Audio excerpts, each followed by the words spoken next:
ہے. آج اس وقت موجود ہیں گجرات میں اور میرے ساتھ موجود ہیں حمیر علی قادری. یہ وہ صاحب ہیں جنہوں نے انجینئر محمد علی مرزا پر FIR کٹائی ہے. میڈیا کے اوپر اس کی جو گستاخیاں میں نے دیکھیں، نبی پاک صلی اللہ علیہ وآلہ وسلم کی شان میں نازیبا لفظ چھوکرا، اور پھر کل کا چھوکرا اس نے جو آپ صلی اللہ علیہ وسلم کی شان میں بیان کیا، وہ ناقابل برداشت تھا. پیر محمد افضل قادری صاحب جو ہیں، آپ انہی کے مدرسے میں اسٹوڈنٹ ہیں؟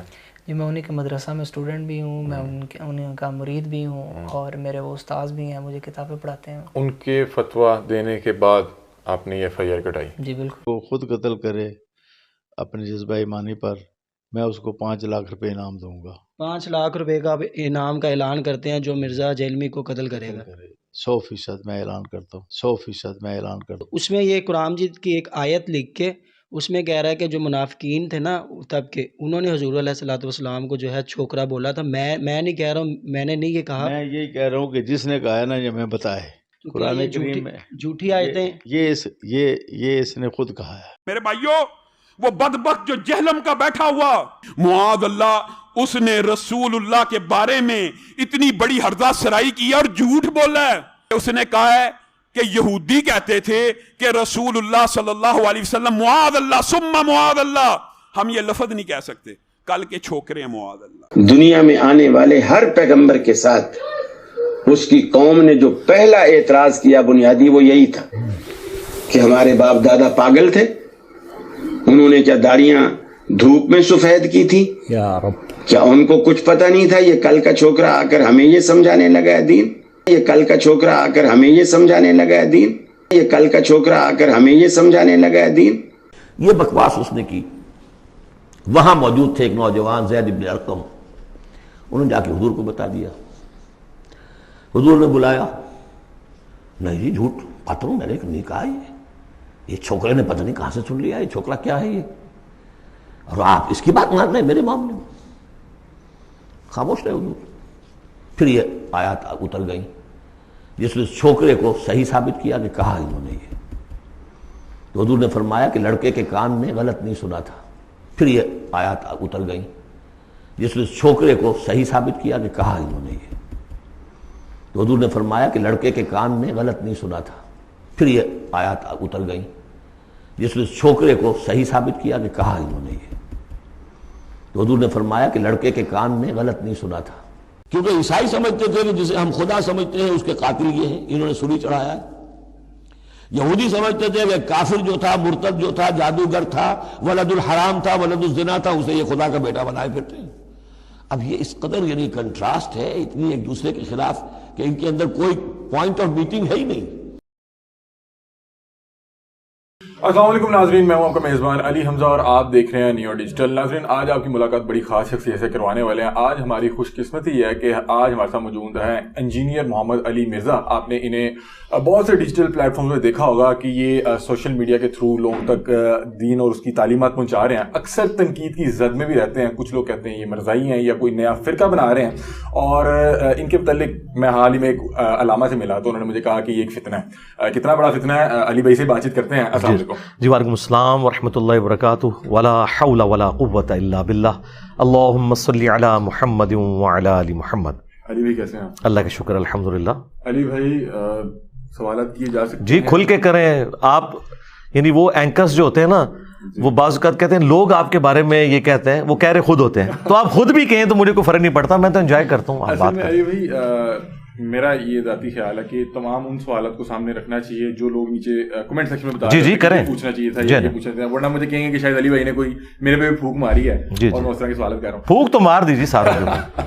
علی بھائی میں ابھی کچھ دن پہلے ایک علامہ صاحب کے ساتھ بیٹھا ہوا تھا. جی جی آپ کا ذکر چھڑا، انہوں نے کہا ایک فتنہ. اور کیا لگتا ہے کہ کیوں آپ اتنی تنقید کی زد میں ہیں؟ میں آپ کو فالو بھی کرتا ہوں. میں نے کسی مسئلے پہ مجھے کوئی رہنمائی چاہیے، آپ کا شمار ان علماء میں ہوتا ہے جن کو میں سنتا ہوں اور پھر ایک یا دو علماء کو سن کے مجھے پتہ لگ جاتا ہے کہ یہ اسی طرح سے بات ہے، اس پہ میں عمل کرتا ہوں.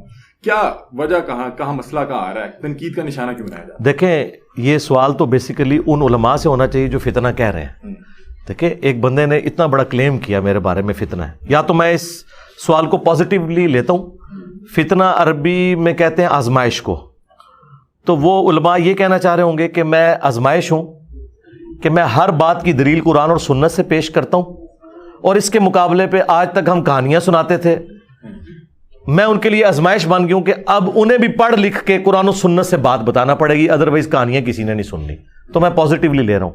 اور اگر یہ نیگیٹیولی انہوں نے فتنے کے لفظ کو استعمال کیا پنجابی کے اعتبار سے, تو جب انہوں نے یہ سٹیٹمنٹ دی کہ وہ فتنہ ہے, تو کوئی ایک آدھ غلطی تو بتائی ہوگی نا, کہ یہ ایک بات ہے جو قرآن و سنت کی روشنی میں وہ بالکل بلنڈر کر رہا ہے اور امت کا قبلہ خراب کر رہا ہے. ایک اسپیسیفکلی کوئی بات بتائیے تو آپ مجھ سے ڈسکس کریں. علی بھائی دیکھیں, میرا جو ناقص علم ہے وہ آپ یا ان علامہ صاحب جتنا تو نہیں ہو سکتا. ہاں نہیں, وہ کلیئر کریں. تو کچھ انہوں نے مجھے ایک آدھ بات بتائیں, جو مین بات ہے نا وہ بتائیں, تو میں اس کو کلیریفائی کروں. جو آپ کے سامنے رکھتا ہوں, اکثر کچھ ویڈیوز میں ہم نے دیکھا آپ کچھ بات کہتے ہیں, پھر کچھ لوگ سوالات اٹھاتے ہیں, پھر آپ اس پہ ایک وضاحتی ویڈیوز بناتے ہیں. آپ نے چھوکرا یا لونڈا یا اس طرح کے الفاظ استعمال کیے, آپ کو نہیں لگتا کہ اس طرح کے ورڈز؟ جی میں نے کوئی ایسے الفاظ استعمال نہیں کیے, یہ تو بات بالکل غلط ہے. میں نے کب ویڈیو دیکھی؟ ہاں نہیں, وہ جو ویڈیو آپ نے دیکھی ہے وہ یہودی کہا ہاں دیکھیں, اب یہ بالکل ڈفرنٹ ہو گیا. ان پرنسپل اگر آپ یہ بات لیں گے نا تو پھر آپ تو قرآن سے بھی کافر ہو جائیں گے. قرآن میں سورۃ المنافقون میں اللہ تعالی نے فرمایا کہ یہ منافقین کہتے ہیں کہ جب ہم عزت والے مدینے میں داخل ہوں گے تو مدینے سے ذلیلوں کو نکال دیں گے. اور ذلیل کسے کہا؟ اللہ کے نبی علیہ السلام اور صحابہ کرام کو, کیونکہ اس کی اگلی آیت میں اللہ تعالیٰ فرماتا ہے کہ عزت تو اللہ, اس کے رسول اور اہل ایمان کے لیے ہے, لیکن یہ منافقین نہیں جانتے. اور اس کانٹیکسٹ میں بخاری میں کم از کم 4 احادیث ہیں. یہ سٹیٹمنٹ دی تھی عبداللہ ابن ابی رئیس المنافقین نے. اس نے کہا کہ جب ہم عزت والے مدینے میں داخل ہوں گے تو محمد ان کے ساتھی نعوذ باللہ جو ذلیل ہیں ان کو یہاں سے نکالیں گے. اب یہ سٹیٹمنٹ تو دی تھی منافقین نے جو اوپر سے مسلمان تھے, قانوناً صحابہ بھی تھے, وہ یعنی نبی علیہ السلام کی صحبت میں تھے, ظاہر اعلانیہ تو وہ کافر نہیں تھے. اللہ نے ان کے الفاظ نقل کیے, اور زید ابن ارقم نے یہ بات سن لی تھی. انہوں نے نبی علیہ السلام کو شکایت کی کہ آپ کی غیر موجودگی میں اس خبیث انسان نے آپ اور آپ کے ساتھیوں کو کہا ہے کہ ان ذلیلوں کو ہم نکالیں گے. نبی علیہ السلام نے بلا کے عبداللہ ابن ابی سے پوچھا تو اس نے قسم اٹھا کے انکار کر دیا. تو زید ابن ارقم اتنے غمگین ہوئے کہ وہ اپنے گھر میں بیٹھ گئے. اللہ تعالیٰ کو ان پہ اتنا رحم آیا کہ قرآن کی آیات نازل کر دی ان کی سپورٹ میں, زید ابن ارقم کی, کہ زید سچ کہہ رہے ہیں. پھر نبی علیہ السلام نے درگزر کی روش اختیار کی. یہ بکواس اس نے کی. وہاں موجود تھے ایک نوجوان زید ابن ارقم, انہوں نے جا کے حضور کو بتا دیا. حضور نے بلایا, نہیں جی جھوٹ پتہ میں نے نہیں کہا, یہ چھوکرے نے پتہ نہیں کہاں سے سن لیا, یہ چھوکرا کیا ہے یہ, اور آپ اس کی بات مان رہے ہیں میرے معاملے میں. خاموش رہے حضور. پھر یہ آیات اتر گئیں جس نے چھوکرے کو صحیح ثابت کیا کہ کہا انہوں نے یہ. تو حضور نے فرمایا کہ لڑکے کے کان نے غلط نہیں سنا تھا. پھر یہ آیات اتر گئیں جس نے چھوکرے کو صحیح ثابت کیا کہ کہا انہوں نے یہ. تو حضور نے فرمایا کہ لڑکے کے کان نے غلط نہیں سنا تھا. پھر یہ آیات اتر گئیں جس نے چھوکرے کو صحیح ثابت کیا کہ کہا انہوں نے یہ. تو حضور نے فرمایا کہ لڑکے کے کان نے غلط نہیں سنا تھا. تو جب ہم قرآن سے بیان کریں گے کہ منافقین کہتے تھے کہ نبی علیہ السلام اور ان کے ساتھی جو کہ ذلیل ہیں ان کو ہم مدینے سے نکالیں گے, جب یہ میں بات قرآن سے بیان کروں گا تو کوئی بیوقوف ہی سوچے گا نا کہ میں نے نبی علیہ السلام یا ان کے ساتھیوں کو کچھ کہا. یہ تو بہت بڑی بیوقوفی ہے یہ بات کرنا. یہ میں یہ کلیئر کرنے لگوں, آپ پورا مقدمہ سمجھیں. اس مقدمے کے تحت پہلے تو یہ میدان میں آئے نا اور یہ زید ابن ارقم کو بھی کافر کہیں کہ اس نے یہودیوں کی بات جو منافقین تھے وہ کوٹ کی. پھر قرآن میں اللہ نے وہ بات کوٹ کی, قرآن بھی گستاخ رسول ہو گیا نعوذ باللہ. تو یہ کیا جواب دیں گے کہ نہیں, نقل کفر کفر نہ باشد, یعنی جب کسی کافر کے ریفرنس سے آپ بات کرتے ہیں وہ آپ کا عقیدہ نہیں ہوتا. میں نے یہ بات کی تھی کہ علماء یہود جو ہیں وہ نبی علیہ السلام کے کمپیریزن اپنے آپ کو بڑا عالم سمجھتے تھے, عمر میں بھی وہ زیادہ تھے. نبی علیہ السلام کی دعوت انہوں نے قبول نہیں کی اور وہ یہ کہتے تھے کہ یہ کل کا چھوکرا آ کے ہمیں سمجھائے گا. علماء یہود کے ریفرنس ہے, نہ کہ میں نبی علیہ السلام کو کہہ رہا تھا. اور یہ تو قرآن میں بھی ہے کہ یہ نبی کو اس طرح پہچانتے ہیں جس طرح اپنے بیٹوں کو.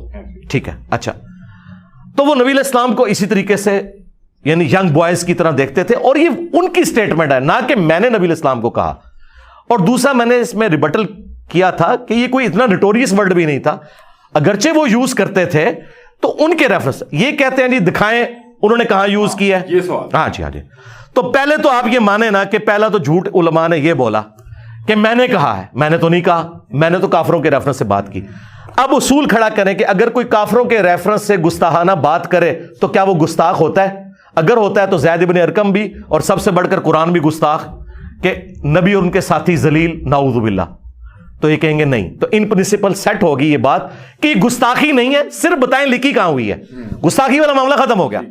تو پھر میں نے ان کو بتایا تھا کہ شستہ اردو کے اندر جب آپ مخالفین کے سارے جملوں کو جمع کرتے ہیں نا تو ایک ورڈک کے طور پر یہ اردو زبان کا محاورہ ہے۔ اب قرآن کو جب آپ اردو میں ٹرانسلیٹ کرتے ہیں تو کئی الفاظ ایسے یوز کرتے ہیں جو قرآن میں نہیں لکھے ہوئے، تو آپ مجھے کہیں گے بتائیں قرآن میں کہاں لکھا ہوا ہے؟ لگتا ہے یہ لینگویج بیریئر ہے۔ میں یہاں لینگویج بیریئر میں بتاتا ہوں، اردو زبان میں یہ عام محاورہ ہے کہ یہ کل کا چھوکرا آ کے مجھے سمجھائے گا۔ اب دیکھیں میرے ساتھ اللہ کی غیبی مدد آئی کہ پاکستان کا جو فیس ہے اہل حدیث کا، خلیل الرحمان صاحب، جو اسلامی پروگرام اور رمضان نشریات میں اہل حدیث کی نمائندگی کرتے ہیں، جیو کے اوپر، ARY کے اوپر اور باقی چینلز پہ، ان سے لائیو کوسچن ہوا جب دیوبندیوں نے اعتراض کیا اہل حدیث کے اوپر، تو جدے میں ایک بیٹھے ہوئے ان کے اینکر عاقل صاحب، انہوں نے سوال کیا ان کو آڈیو پہ لے کے، تو انہوں نے کہا کہ یہ ہمیشہ ہوا ہے جب کبھی بھی کوئی نبی کسی امت میں آیا ہے تو نبی کے مخالفین اس کو یہی کہتے ہیں کہ یہ کل کا چھوکرا آ کے ہمیں سمجھائے گا، ہم نے بال دھوپ میں سفید کیے ہیں، یہ چھوکرا ہمیں سمجھائے گا جو ہمارے ہاتھوں میں جوان ہوا۔ نبی کے مخالفین ہر نبی کے بارے میں یہی کہتے ہیں، انہوں نے سارے نبیوں کو چھوکرا کہہ دیا۔ میرے بھائیوں، وہ بدبخت جو جہلم کا بیٹھا ہوا، معاذ اللہ، اس نے رسول اللہ کے بارے میں اتنی بڑی ہرزہ سرائی کی اور جھوٹ بولا ہے۔ اس نے کہا ہے کہ یہودی کہتے تھے کہ رسول اللہ صلی اللہ علیہ وسلم معاذ اللہ ثم معاذ اللہ، ہم یہ لفظ نہیں کہہ سکتے، کل کے چھوکرے ہیں معاذ اللہ۔ دنیا میں آنے والے ہر پیغمبر کے ساتھ اس کی قوم نے جو پہلا اعتراض کیا بنیادی وہ یہی تھا کہ ہمارے باپ دادا پاگل تھے، انہوں نے کیا داڑیاں دھوپ میں سفید کی تھی؟ یا رب، کیا ان کو کچھ پتہ نہیں تھا یہ کل کا چھوکرا آ کر ہمیں یہ سمجھانے لگا ہے دین؟ یہ کل کا چھوکرا آ کر ہمیں یہ سمجھانے لگا ہے دین؟ یہ کل کا چھوکرا آ کر ہمیں یہ سمجھانے لگا ہے دین؟ اس دن سے جی ہمارے مخالفین مر گئے ہیں، کیوں؟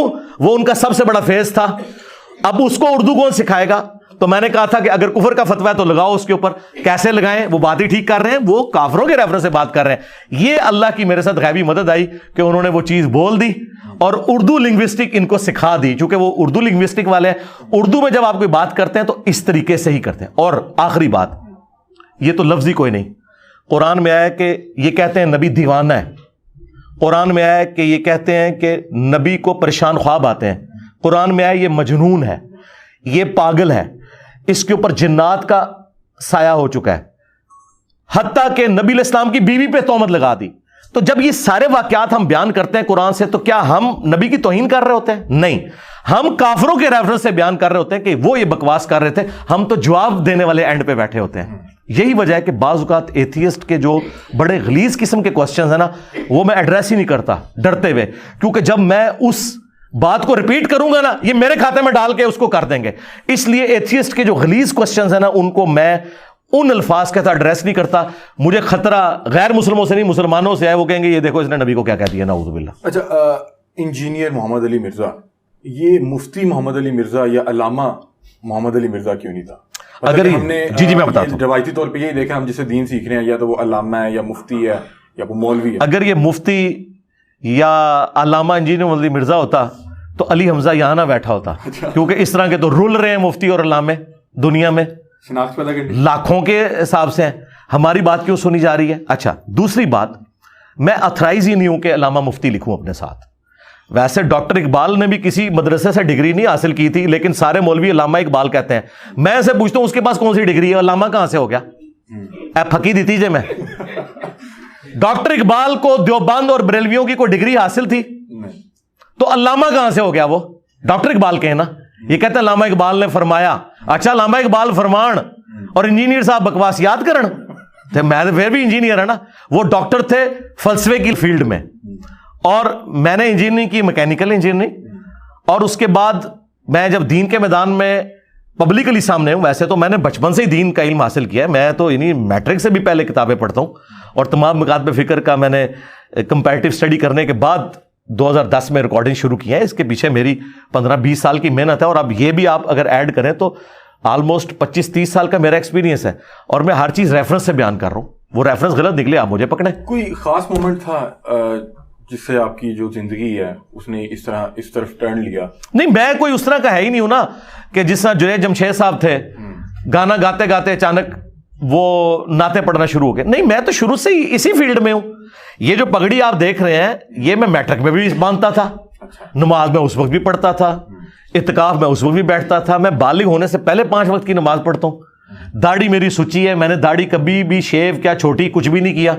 تو میں ایک مذہبی پلیٹ فارم سے تھا. میں یعنی میٹرک لائف کے اندر میں الیاس قادری صاحب کی جو پگڑیوں والی جماعت ہے دعوت اسلامی, اس کے ساتھ اٹیچ ہو گیا ہوا تھا. میرا پورا بلٹ اپ مذہب کے اندر ہوا ہے, دینی طبقے کے اندر ہوا ہے.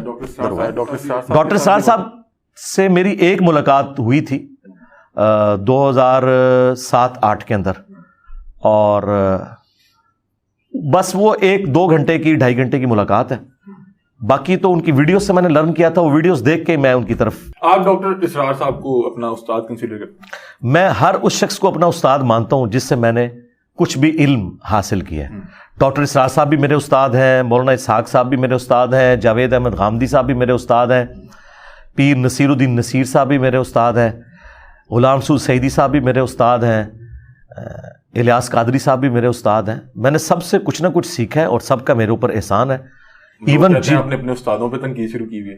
استادوں پہ تنقید نہیں کی, نعوذ باللہ. ہم نے استادوں پہ کیوں تنقید کرنی ہے؟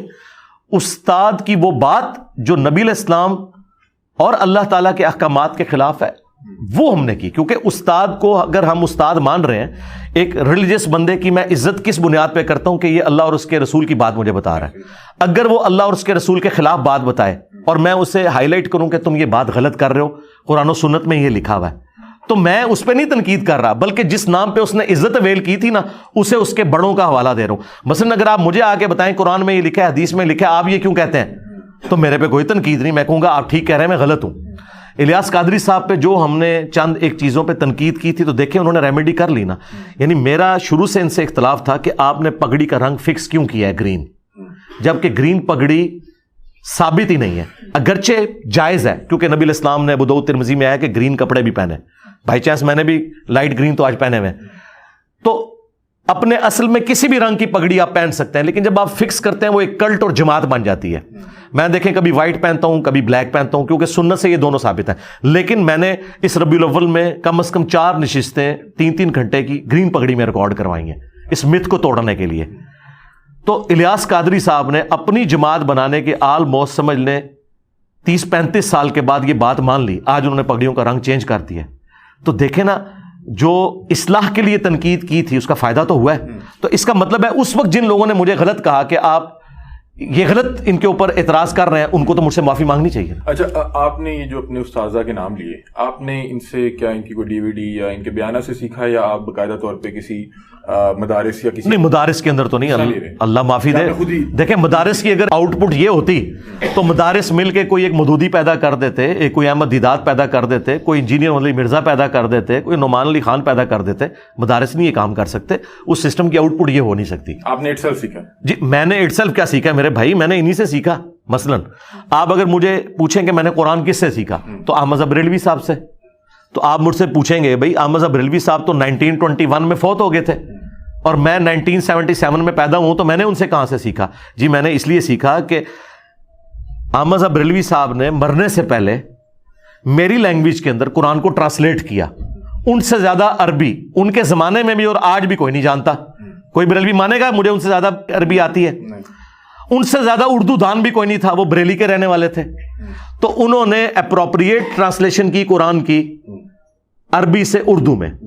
اب وہ آ گئی میری لینگویج میں, مجھے بس اردو آنا ضروری ہے, تو اردو اللہ کے فضل سے مجھے آتی ہے. جس طرح صحابہ کرام پڑھے لکھے نہیں تھے, لیکن چونکہ عربی ان کی زبان تھی, قرآن جب عربی میں انہیں سنایا گیا انہیں سمجھ آ گئی. تو احمد بریلوی نے کاروبار کے لیے ترجمہ نہیں کیا, اس لیے کیا تھا کہ میرے مرنے کے 50 سال کے بعد جب انجینئر صاحب پیدا ہوں گے نا تو مجھ سے استفادہ کر سکے. تو میں نے کر لیا الحمدللہ. میں یہاں پہ آپ سے سوال, آپ کی بات سے ہی کہ جو صحابہ کرام تھے عربی جانتے تھے لیکن وہاں پہ ایک استاد بھی موجود تھا. آپ کو لگتا ہے کہ اگر مجھے انگلش آتی ہے تو میں کوئی بھی چیز سیکھ سکتا ہوں بغیر استاد کے, یا استاد بہرحال ضروری؟ یہ مثال جو دو مختلف آپ دے رہے ہیں, یہاں ہے نبی علیہ السلام صحابہ کرام کے استاد تھے, ٹھیک ہے. نبی علیہ السلام جب فوت ہوئے پھر صحابہ کرام کا استاد کون تھا؟ اس وقت استاد کی ضرورت نہیں تھی ان کو. میرا خیال ہے وہ جو سیرت نبی اور آپ صلی اللہ علیہ وسلم کی تعلیمات, بس اس کا مطلب ہے کہ ہمارا استاد فوت ہو چکا, اس کی قبر ہے مدینے میں صلی اللہ علیہ وسلم. اس کے بعد ہمارا استاد وہ ہوگا جو ہمیں یہ بتائے گا کہ اللہ نے کیا فرمایا, اس کے نبی نے کیا فرمایا. اگر ہمارا استاد یہ کہتا ہے کہ میں اسلام کا عالم ہوں لیکن بات میں تمہیں اپنے بابے کی بتاؤں گا, تو میں کہوں گا تم جا کے کوئی اور مذہب اختیار کرو, مجھے وہ بات بتاؤ جو قرآن و سنت میں لکھی ہے. اس کی میں آپ کو مثال دیتا ہوں, بخاری مسلم دونوں میں موجود ہے. حضرت عمر مسجد نبوی میں تشریف لائے تو آپ نے دیکھا کہ حضرت حسان ابن ثابت حضرت ابو ہریرہ کو نعتیہ اشعار مسجد میں سنا رہے ہیں. اچھا, اب شعر و شاعری کی تو اسلام میں بڑی مذمت ہے, قرآن میں ایک سورت پوری نازل ہوئی ہے سوائے اچھے اشعار کے, لیکن اوورال کوئی پسندیدہ چیز نہیں ہے. تو حضرت عمر خلیفہ ہونے کے باوجود اتنا روب تھا ان کا, اس کے باوجود حضرت حسان کو صرف تیکھی نظروں سے دیکھا, انہیں سمجھ آ گئی کہ یہ کیوں یوں دیکھ رہے ہیں. انہوں نے کہا اس طرح نہ دیکھ میری طرف, تجھ سے بہتر شخص مسجد میں ہوتا تھا, میں انہیں بھی نعتیہ اشعار سناتا تھا, محمد رسول اللہ صلی اللہ علیہ وسلم. آگے سے حضرت عمر تو ایکسپیکٹ ہی نہیں کر رہے تھے کہ تو سیدھا ہو گیا میرے نال. انہوں نے یہ نہیں کہا کہ بھئی میں علیکم بسنتی و سنت الخلفاء راشدین المہدیین, انہیں پتا تھا مجھے میرے بڑے کا حوالہ دیا گیا ہے, جس بڑے کے نام پہ میں عزت اویل کر کے خلیفہ بناؤں.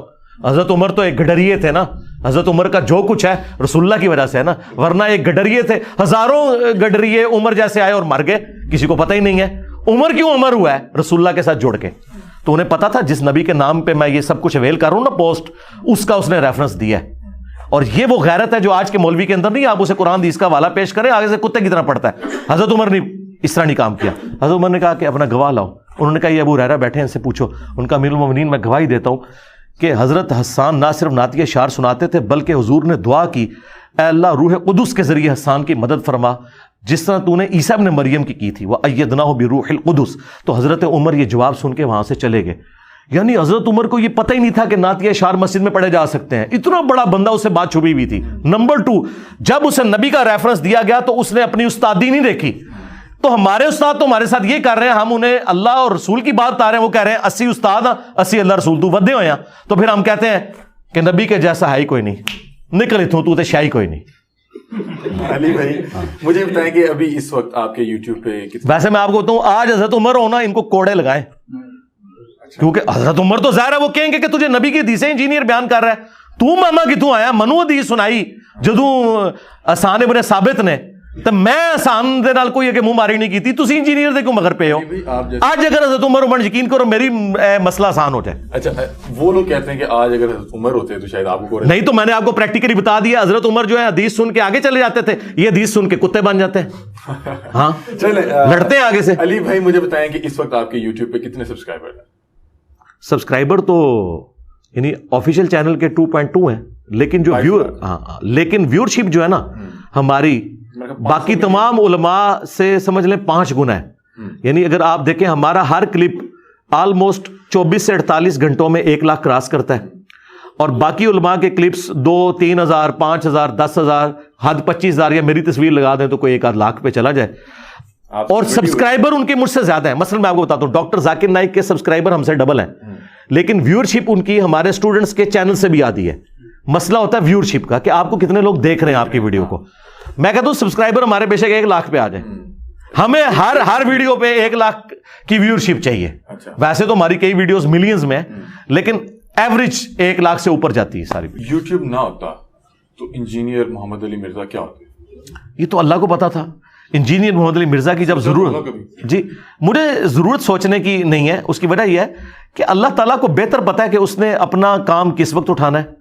اور میں تو اس پریزنٹ ورلڈ کا آدمی ہوں نا. اب یہ تو اسی طریقے سے کہ میں ایک غم لگا کے بیٹھ جاؤں کہ حضرت ابوبکر عمر عثمان و علی کی جگہ اگر میں اس زمانے میں ہوتا تو میں پہلا خلیفہ ہوتا یا دوسرا ہوتا. بھائی وہ اس زمانے کے لیے سوٹ کرتے تھے, میں اس زمانے کے لیے سوٹ کرتا ہوں. یا میں امام بخاری مسلم کے زمانے میں ہوتا تو بخاری میں نے لکھی ہوئی ہوتی یا مسلم میں نے لکھی ہوئی ہوتی, میں اپنے اس زمانے کا یعنی جواب دوں.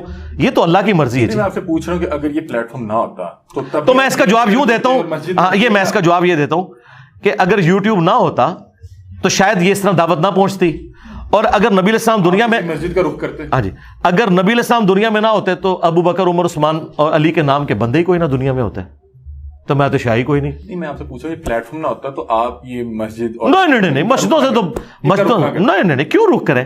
اچھا مجھے بتائیں کہ آپ کے جو چینلز ہیں میں نے سنا کہ مونیٹائز نہیں ہے, اس میں حقیقت ہے؟ مونیٹائز ویڈیو ایڈز کے اعتبار سے نہیں ہے, تو آپ کے کاغذوں میں تو مونیٹائز نہیں ہے, کیونکہ آپ کو پتا ہے ساری کی ساری انکم ویڈیو ایڈ سے ہوتی ہے. جے پی جیز امیجز جو ہیں وہ تو نیگلیجبل ہے, تو وہ ویڈیو ایڈز ہم نے اس لیے آن نہیں کیے کہ اس کے اوپر ہمارا کیٹیگری کے پوائنٹ آف ویو سے تو کنٹرول ہے, لیکن اسپیسیفکلی ہر ایڈ کے اوپر کنٹرول نہیں ہے. یہاں شیونگ بلیڈ کے اشتہار میں بھی ایک عورت بے پردہ سامنے لے آتے ہیں, اور جو یورپ اور امریکہ میں اشتہارات چلتے ہیں وہ انتہائی بےہودہ ہوتے ہیں. اب ایک بندے نے مذہبی پروگرام لگایا ہے, مثلا ایک بندہ لگاتا ہے حجاب کے اوپر میری ویڈیو, اور کلک کرتے ہی ایک بے پردہ عورت جس کے کپڑے بھی پورے نہیں سامنے آ جائے تو مجھے زیب دیتا ہے کہ میں حجاب کے اوپر بات کروں. کیوں؟ میری ویڈیو پہ چلا ہے, اور قرآن میں ہے وَتَعَاوَنُوا عَلَى الْبِرِّ وَالتَّقْوَى وَلَا تَعَاوَنُوا عَلَى الْإِثْمِ وَالْعُدْوَانِ, نیکی پرہیزگاری کے کاموں میں ایک دوسرے کی مدد کرو, برائی میں لگ رہو. میں بات حجاب پہ کر رہا ہوں اور میں ایک ویڈیو ایڈ آف نہیں کر سکتا صرف اس لیے کہ میں نے دنیا کی منفیت کمانی ہے. اچھا نہیں علی بھائی, میں آپ سے پوچھ رہا ہوں کہ جہاں تک مجھے پتا, آپ بھی اپنی ٹیکنیکل ٹیم سے پوچھیے گا, اگر آپ کا چینل مانیٹائز نہ بھی ہو تب بھی یوٹیوب کی پالیسی ہے کہ وہ آپ کے ویڈیو پہ ایڈز نہیں چلاتا. وہ اس صورت میں چلاتا ہے جب آپ کے سبسکرائبر 1000 سے کم ہو, اچھا پھر وہ اپنی مرضی سے چلاتا ہے اور اس کے اوپر آپ کا کوئی کنٹرول نہیں ہے. لیکن جب آپ ایک دفعہ یوٹیوب کے ساتھ پارٹنر بن جاتے ہیں نا, یعنی 1000 آپ کے سبسکرائبر کراس کر جاتے ہیں, پھر وہ ہماری مرضی ہے.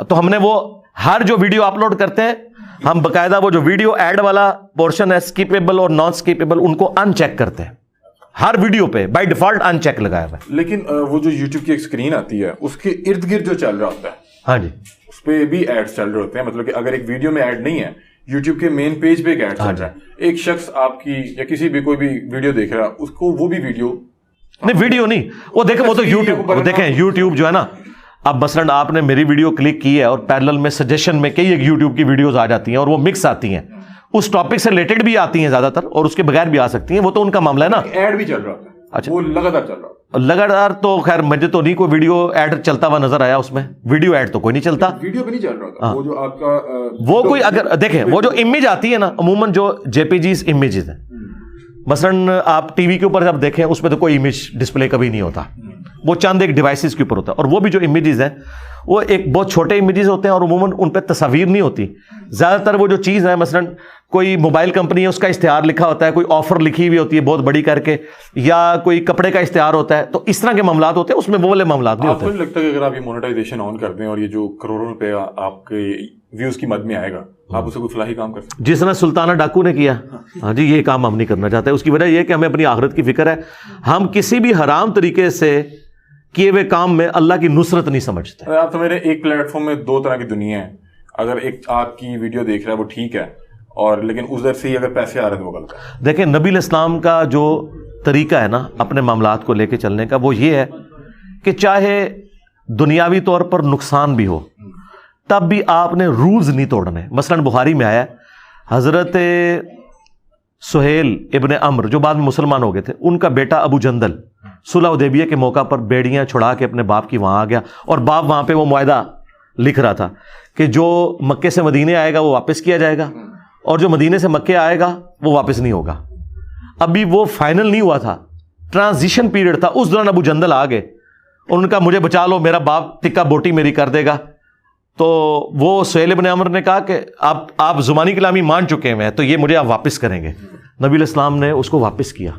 جنگ کے بھی اصول ہیں اسلام میں, یہ نہیں ہے کہ آپ اپنی مرضی سے معاملات کو لے کے چلیں گے. تو اس طرح اصول اور ضوابط کو تو لے کے چلنا ہے. اگر اصولوں کو توڑا ہوتا نا, سیدنا علی سے کامیاب پولیٹیشین کوئی نہ ہوتا, لیکن حضرت علی نے اپنے اصولوں پہ کمپرومائز نہیں کیا, جس کی وجہ سے بظاہر دنیاوی طور پہ ان کی خلافت کمزور ہوئی. اور وہ ان کو کیا نقصان نہ تھا,